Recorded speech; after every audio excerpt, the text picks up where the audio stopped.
Dewa Ruci. Dewa Ruci itu, ini kisahnya salah satu Pandhawa. Pandhawa itu, saya sengaja nggak memasukkan filsafat wayangnya Sunan Kalijaga di ngaji yang ini. Kapan-kapan kita ngomong khusus tentang filsafat wayangnya.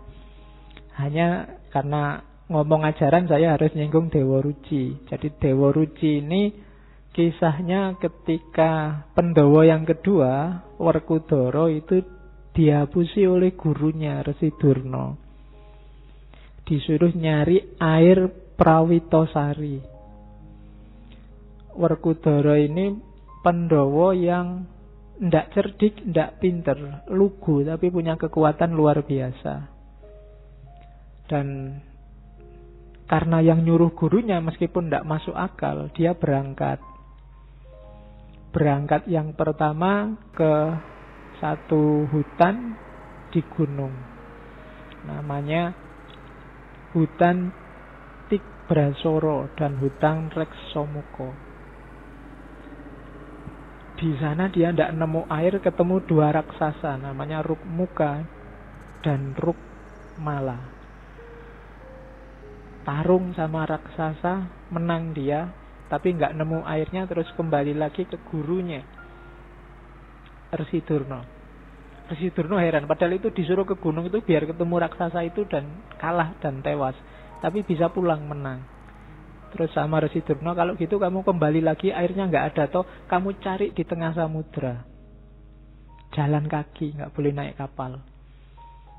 Saudara-saudaranya mengingatkan, kamu itu dihapusi sama Resi Durna, tapi dia tidak peduli. Loh, yang nyuruh guru ya harus dilaksanakan apapun yang terjadi. Jalanlah dia ke tengah samudra. Di sana dia ketemu ular naga, namanya naga Amburnawa. Makanya mungkin di momen tertentu kalian lihat gambarnya Werkudara yang dililit oleh ular naga besar. Itu bagian dari ceritanya Dewa Ruci. Dan naga itu kalah. Tapi masih bingung Werkudara. Terus airnya itu di mana? Saat dia nyari-nyari di pantai, dia lihat anak kecil.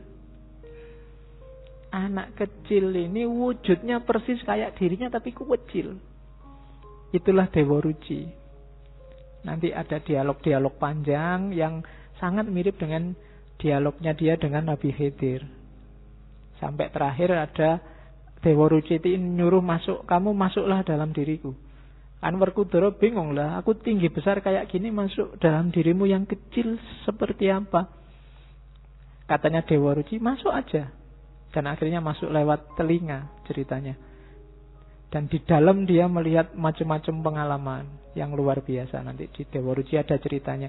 Detailnya, uraiannya menurut saya nanti di Suluk Linglung. Apa saja teori yang dari sana. Malam ini kita lihat sedikit-sedikit. Dan ini sangat simbolis. Orang yang sangat awam seneng aja lihat cerita kayak gitu. Ada tawuran dengan naga, ada tawuran dengan raksasa dan macam-macam. Nanti begitu ilmunya meningkat, dia akan paham. Oh, mungkin yang dimaksud Kanjeng Sunan itu dulu, ini simbolnya ini, itu simbolnya itu. Itu yang dimaksud dakwah pelan-pelan. Tidak ujuk-ujuk langsung diajari manunggaling kawula Gusti. Diajari wahdatul wujud, kita harus ittihad sama Allah, pening.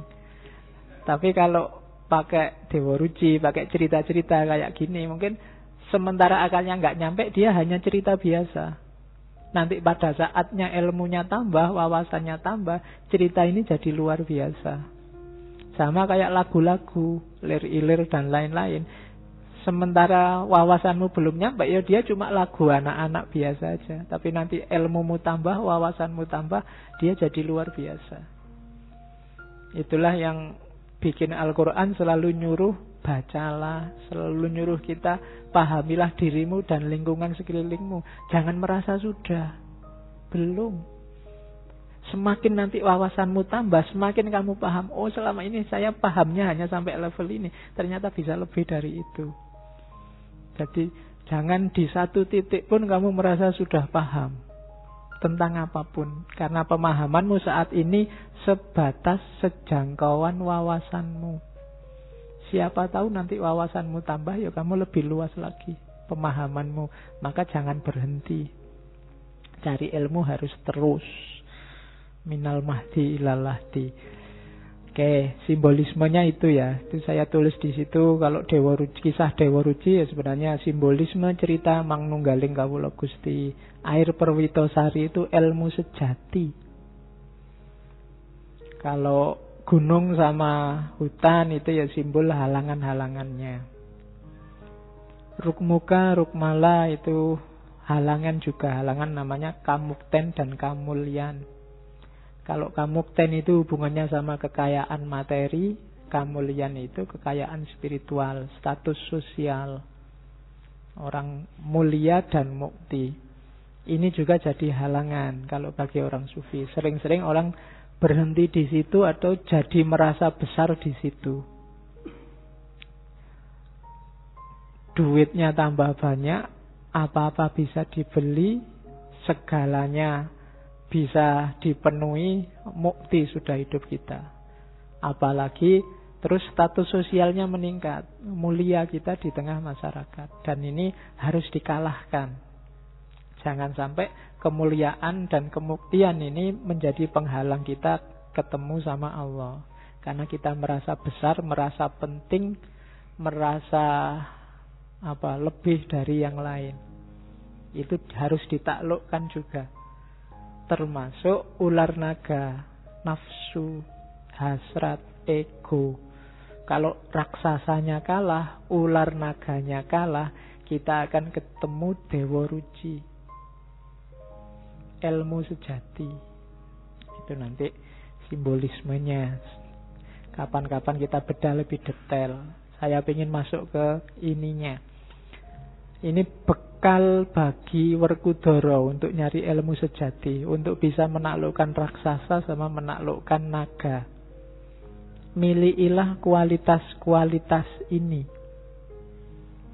Yang pertama, rilo, bahasa Arabnya ridho.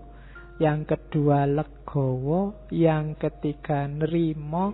Yang keempat, anurogo. Yang kelima, eling. Yang keenam, santoso. Yang ketujuh, gembiro. Yang kedelapan, rahayu.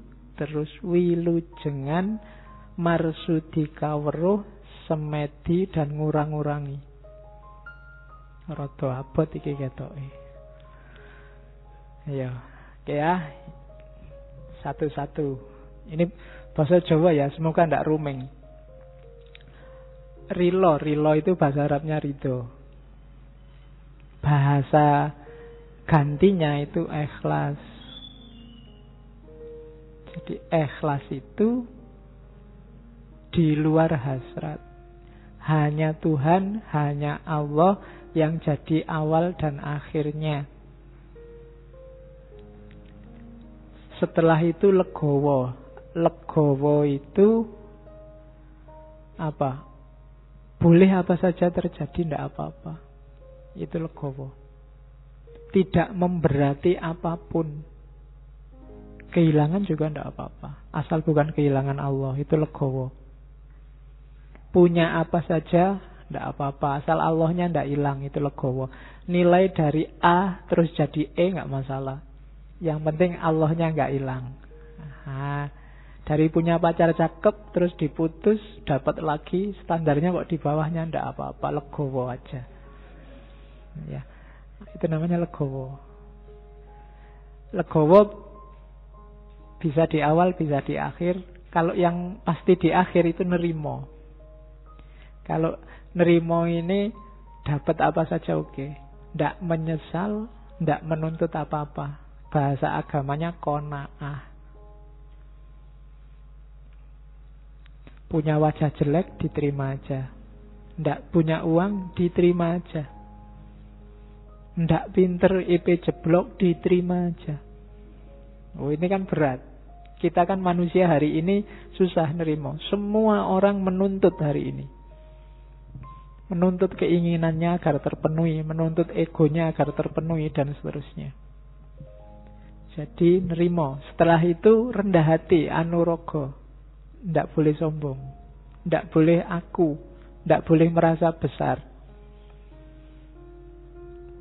Terus eling. Untuk bisa 4 yang di atas itu harus eling.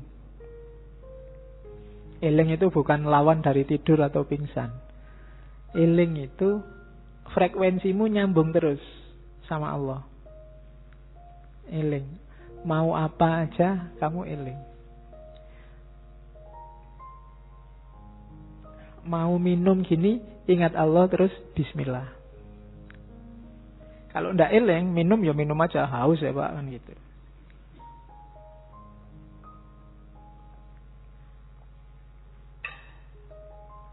Terus santoso. Ini bukan nama orang ya. Bukan nama PO BIS juga. Santoso itu di Indonesia kan jadi sentosa. Makna pasnya itu selalu berada di jalan yang benar. Biar santoso, maka setiap kali baca Fatihah kamu berdoa ihdinas sirotol mustaqim. Jadi sebenarnya jalan yang benar itu kita semua sudah tahu. Tinggal mau konsisten apa enggak. Biar hidupmu santosa, konsistenlah dengan jalan yang benar. Terus gembira. Untuk menuju ilmu sejati nggak boleh stres, nggak boleh depresi. Orang stres dan depresi itu orang yang tidak rilo, tidak legowo, tidak nerimo. Tapi kalau kamu rilo, legowo, nerimo, kamu mesti ceria terus. Nggak ada sumpeknya. Kamu galau, sumpek, itu kan keinginanmu nggak terpenuhi. Cita-citamu gagal. Masa lalumu jelek. Kan itu. Itu berarti kamu ndak rilo, ndak legowo, ndak nerimo. Biar rilo, legowo, nerimo, ya gembira. Orang yang sudah mempunyai 3 karakter itu pasti gembira, ceria. Dari wajahnya kelihatan.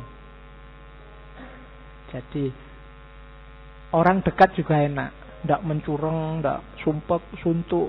Diajak ngobrol nggak enak. Dari mana mas? Dari belakang.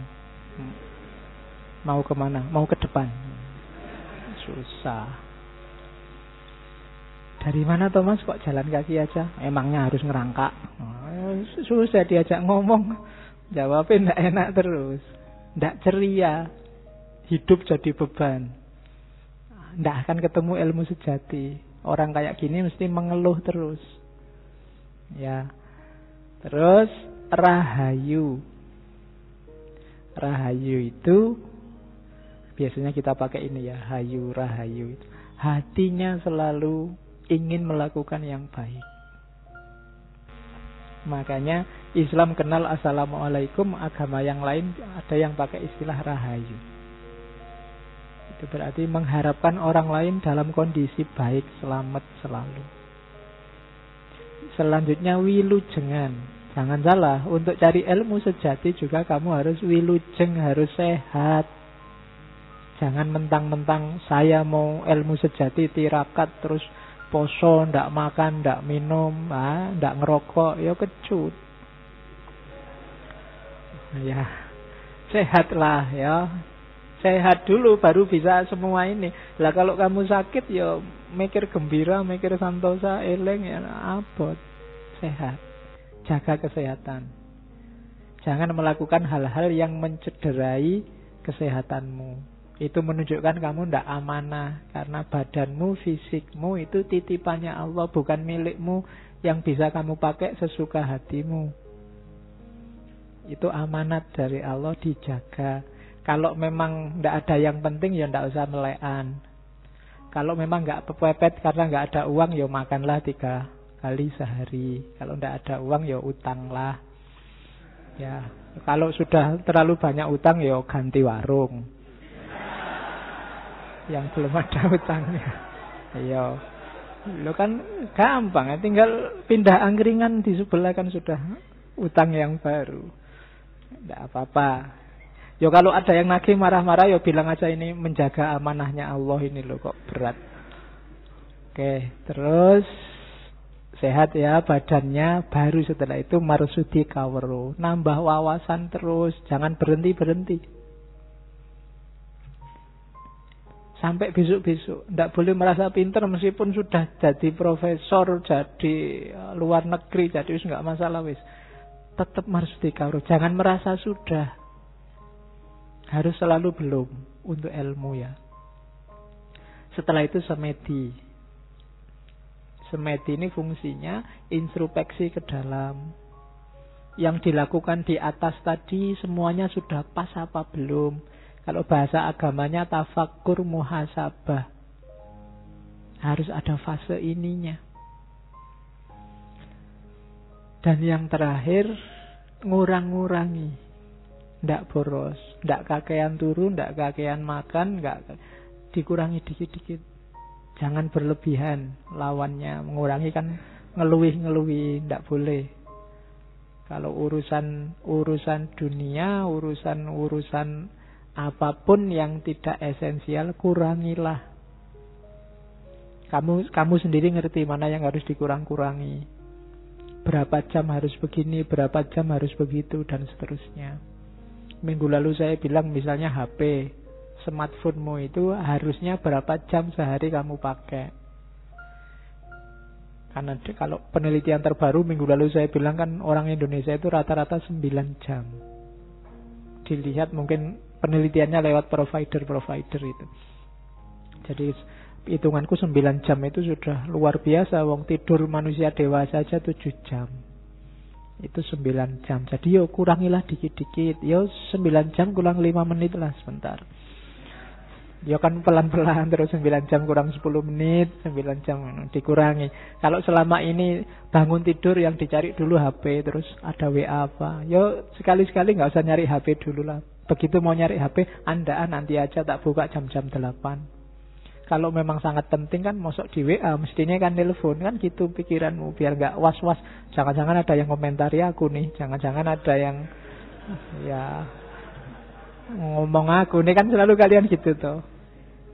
Begitu kamu posting itu biasanya wis kamu jangan-jangan ada yang komentar ini, ada yang jempol nggak, ada yang kan gitu terus. Jadi kamu terpaku di situ terus. Oke, dikurang-kurangi ya dikit-dikit.